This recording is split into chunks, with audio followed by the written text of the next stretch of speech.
Hello learners, this is Ritu Sharma. Welcome back to Edu Flight. ये जो class है हमारी, ये TEEEE PGT commerce previous year question paper हम लोग यहाँ पे डिस्कस कर रहे थे 2015 का। डिटेल्ड एक्सप्लेनेशन रहती है यहाँ पे, मैं हर क्वेश्चन को अच्छे से एक्सप्लेन करती हूँ। और ये जो वीडियो है आपकी, ये कॉमर्स से रिलेटेड कोई भी आपका टीचिंग एग्जाम है, चाहे वो PGT कॉमर्स का हो या फिर वो नेट का एग्जाम हो, सबके लिए इंपॉर्टेंट है। Like PGT commerce, UGC net, assistant professor, NVS या फिर KVS। और ये पार्ट 6 है। इससे पहले मैं 5 पार्ट्स प्रोवाइड करा चुकी, तो अगर आपने वो वीडियोस नहीं देखी तो पहले उनको जाके देख लो। उनका लिंक आपको प्लेलिस्ट का डिस्क्रिप्शन बॉक्स में मिल जाएगा। और अगर आपने अभी तक सब्सक्राइब नहीं किया एडू फ्लाइट को, तो प्लीज़ सब्सक्राइब कर लो, ताकि आने वाली नोटिफिकेशन जो है आपको वीडियो की मिलती रहेगी। शुरू करते हैं। क्वेश्चन नंबर 31 है ये, मतलब आज का फर्स्ट है, लेकिन इससे पहले मैं 30 क्वेश्चन प्रोवाइड करा चुकी हूँ, इसलिए ये 31st क्वेश्चन है। क्या है ये? If earning price ratio is 0.5 and earning per share is ₹8, the market price of the share will be। अगर प्राइस अर्निंग रेशियो या अर्निंग प्राइस रेशियो 0.5 है और अर्निंग पर शेयर 8 रुपये है, तो मार्केट प्राइस क्या होगा उस शेयर का? ऑप्शन है हमारे पास ₹40, ₹100, ₹60 एंड ₹0.4। तो आपको पहले तो फॉर्मूला पता होना चाहिए, मार्केट प्राइस ऑफ शेयर का फॉर्मूला क्या होता है, उसी हिसाब से आप इस क्वेश्चन को क्या कर पाओगे, कैलकुलेट कर पाओगे, राइट।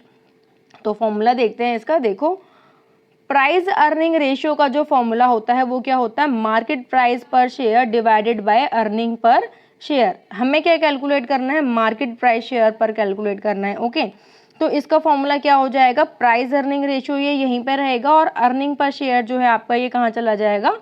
मल्टीप्लाई में। तो फॉर्मूला हो गया प्राइस अर्निंग रेशियो इनटू में earning per share. That means हमें जो दो इन्फॉर्मेशन दी हुई है ना क्वेश्चन के अंदर, हमें उन्हें क्या करना है? मल्टीप्लाई करना है, राइट। तो देखो, जो अर्निंग प्राइस रेशियो है वो कितना है हमारा? 0.5 और अर्निंग पर शेयर कितना है आपका? 8 रुपीज़। तो जब आप 0.5 को मल्टीप्लाई करेंगे किसके साथ? 8 के साथ, तो हमारा आता है कितना? 4 रुपीज़ निकल के आएगा। ओके, और ऑप्शन में कहीं पे भी ना हमें 4 रुपीज़ नहीं दिया हुआ है। देखो 40 रुपीज़ दिया हुआ है, 100 दिया हुआ है, 160 या फिर 0.4।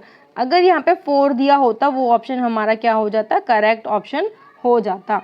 नेक्स्ट क्वेश्चन देखते हैं। Accounting standard 14 is related with. जो अकाउंटिंग स्टैंडर्ड्स होते हैं आपके 1, 2, 3, 4, 32 तक, उसमें जो अकाउंटिंग स्टैंडर्ड 14 है ये किससे रिलेटेड है? तो जो अकाउंटिंग स्टैंडर्ड 14 होता है ना, ये हमारे रिलेटेड होता है अमालगमेशन से। तो हमारा राइट ऑप्शन हो गया अमालगमेशन।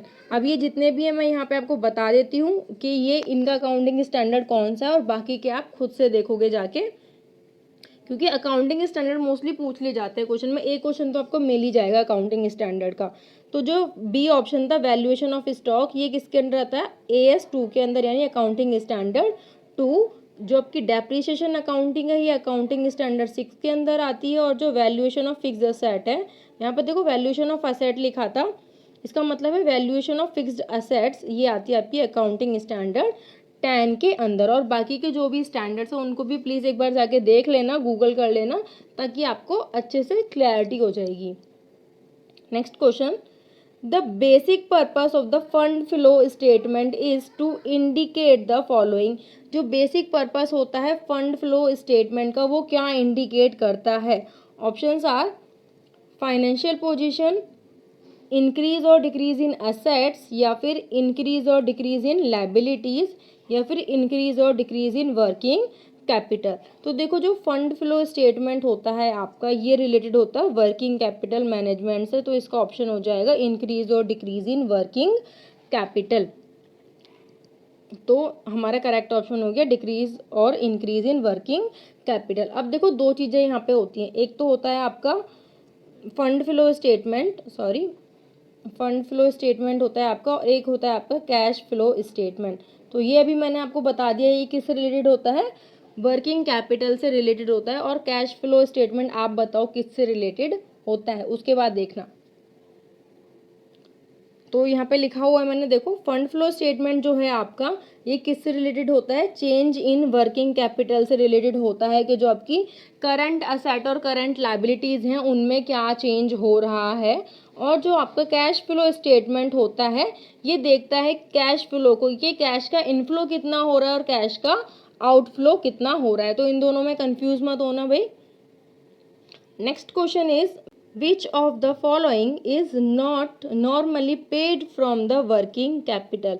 ये जो ऑप्शन है इसमें से कौन सा नॉर्मली वर्किंग कैपिटल में से पे नहीं किया जाता। यहाँ पे जो एक वर्ड है ना नॉर्मली, इस पे ध्यान देना। ओके, तो क्या ऑप्शन है भाई, payment of wages, payment to creditors, redemption of debenture या फिर परचेज ऑफ रॉ मटेरियल। अब आप बताओ कि इनमें से क्या है जो क्या कहते हैं वर्किंग कैपिटल में से नॉर्मली पे नहीं किया जाता। तो अगर आपको पता होगा, देखो वर्किंग कैपिटल का जो हमारा फॉर्मूला होता है ये क्या होता है, current asset minus current liability. Okay, यानी कि वर्किंग कैपिटल किससे रिलेटेड है, करंट असेट और करंट लायबिलिटी से। तो जब आप पेमेंट ऑफ वेजेस करोगे तो ये क्या है, आपकी करंट असेट है ना यहाँ पे, या फिर आप पे कर रहे हो उसको, अगर वो आउटस्टैंडिंग थे तो करंट लायबिलिटी यहाँ पे आप पे कर रहे हो उसको, ठीक है। या फिर आपका कैश जा रहा है तो वो करंट असेट आपकी कम हो रही है, राइट। फिर पेमेंट टू क्रेडिटर, यहाँ पे भी देखो करंट लायबिलिटी की बात हो रही है, और परचेज ऑफ रॉ मटेरियल में भी करंट असेट की बात हो रही है, राइट। तो इसमें से आप क्या नहीं पे करते, हमारे पास जो ऑप्शन बचा रिडम्पशन ऑफ डिवेंचर हम नॉर्मली वर्किंग कैपिटल में से नहीं करते। तो ये हो गया हमारा राइट ऑप्शन। वर्किंग कैपिटल मैंने बता दिया था पहले भी क्या होता है, current asset minus current liability.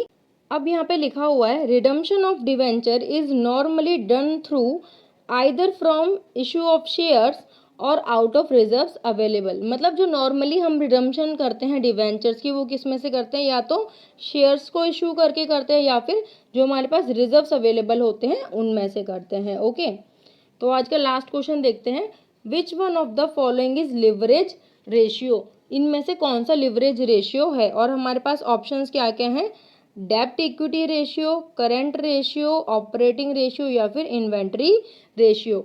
तो देखो यहाँ पे लिवरेज रेशियो हमें पूछा गया है, तो यहाँ पे जो एक होता है ना आपका ऑपरेटिंग लिवरेज और फाइनेंशियल लिवरेज, उसके साथ इसको कंफ्यूज नहीं करना है। जो आपका लिवरेज रेशियो होता है वो होता है आपका डेब्ट इक्विटी रेशियो, और यही हमारा राइट ऑप्शन है।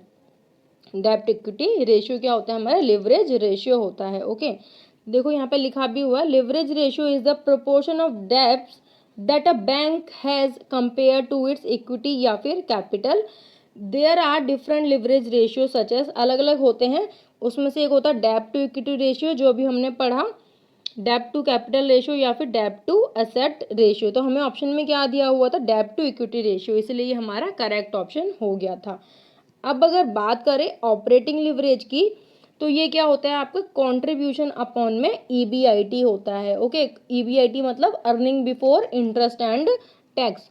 फिर एक होता है आपका फाइनेंशियल लिवरेज, ये होता है earning before interest and tax divide by earning before tax. मतलब इसमें से हमने इंटरेस्ट को क्या कर दिया, माइनस कर दिया। इसमें से जब आप इंटरेस्ट माइनस करोगे तो आप यहाँ पे पहुँच जाओगे। नेक्स्ट होता है हमारा कंबाइंड लिवरेज, ये क्या होता है operating leverage into financial leverage which is equal to, जब देखो इनको आप मल्टीप्लाई करोगे तो ईबीआईटी से ईबीआईटी आपका कैंसिल हो जाएगा और आपका बचेगा कंट्रीब्यूशन अपॉन में ईबीटी।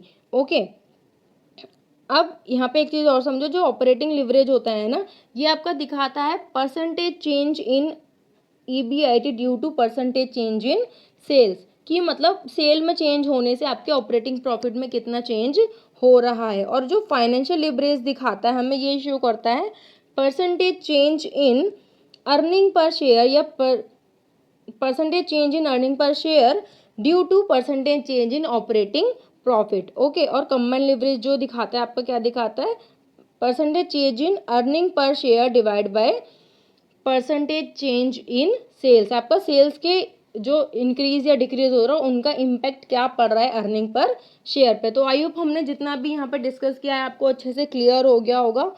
अगर वीडियो अच्छी लगी तो प्लीज़ भाई कमेंट करके बताया करो, आपका रिस्पांस नहीं आता है बिल्कुल भी, रिस्पांस दोगे तो मुझे भी मोटिवेटेड फील होगा और मैं ज़्यादा से ज़्यादा वीडियो आपके लिए प्रोवाइड करा पाऊँगी। अगर वीडियो अच्छी लगी तो प्लीज़ वीडियो को लाइक करना मत भूलना, सब्सक्राइब कर लेना अगर आपने अभी तक सब्सक्राइब नहीं किया है, क्योंकि बहुत इंपॉर्टेंट रहने वाले हैं आगे भी जो भी वीडियोज़ आएंगी। तो एंड अपने फ्रेंड्स के साथ शेयर ज़रूर करना। तो thank you for watching the video, मिलते हैं नेक्स्ट वीडियो में, तब तक के लिए bye bye, take care, all the best.